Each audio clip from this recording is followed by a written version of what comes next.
Dobro jutro, tukaj je Valentin, ura je 6:50. Danes bom pa govoril o razliki med razmišljanjem in videnjem. Ljudje ponavadi razmišljamo o stvareh, ko nekaj vidimo, se nam utrne kup misli in potem na osnovi tega poskušamo stvari interpretirati in si ustvariti predstavo o tem, kako stvari funkcionirajo, kaj je v ozadju tistega, kar smo opazili. Poskušamo oceniti nevarnosti, predvideti zadevo. Ampak tako razmišljanje, torej za uporabo uma, je zelo omejujoče in zavajajoče. In zaradi tega pride do določenih problemov, nesporazumov, predsodkov, čustvenih reakcij in podobno.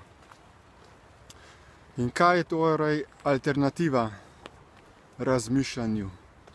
Alternativa je videnje. In kaj zdaj pomeni videnje? Neka primarna lastnost živih bitij, ki je obstajala, preden so se stvari v zgodovini stvarstva spremenile, je ta, da si lahko stvari videl take, kot so. Torej, v takošnjem trenutku, ko si nekoga videl, si lahko dojel to bitje v celoti. Torej, videl si njegovo sedanjost, njegovo preteklost, kaj se je s tem bitjem dogajalo, skozi kakšne izkušnje je šel, kaj ga je izoblikovalo, in njegovo preteklost, torej kakšna pot bo imelo to bitje v prihodnosti, glede na to, kaj trenutno je, kaj je dopustil, da je postal. Potem pa so se te stvari spremenile. Določena bitja so sodelovala pri izgradnji uma oziroma umsko-zavestnega sistema, ki je to neposredno videnje pričel omejevati. Tako da ljudje sedaj ne vidimo stvari take, kot so, ne vidimo realnosti, ampak vidimo samo neko zunanjo sliko,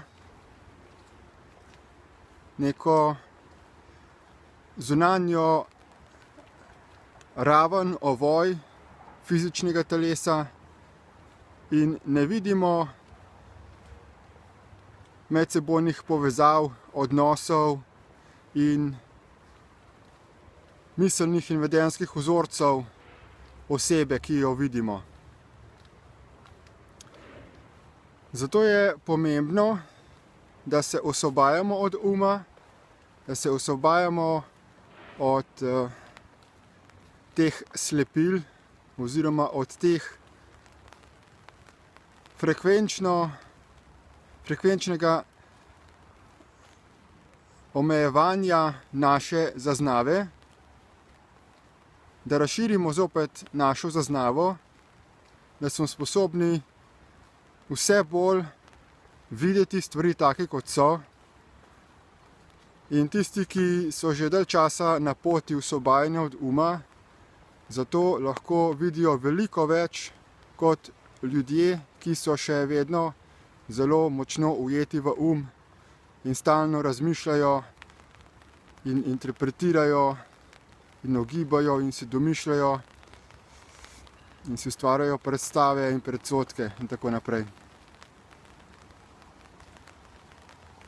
Torej, da bi se izognili določenim napačnim interpretacijam, obsojanjem, projekcijam, je pomembno, da se vsak od nas osvobodi uma in da bomo lahko stvari videli točno take, kot so, in prevzeli tudi odgovornost za sebe, za svoja dejanja, za posledice svojih dejanj, in da bomo lahko tudi drugim pomagali, da se tudi osvobodijo uma. To je torej nujno zato, da se izboljšajo razmere na svetu. Za osvobajanje od uma se je izdelal odličen spletni tečaj in uvodni tečaj je brezplačen. Traja približno 5 mesecev, če redno delaš 15 minut eno lekcijo vsak dan.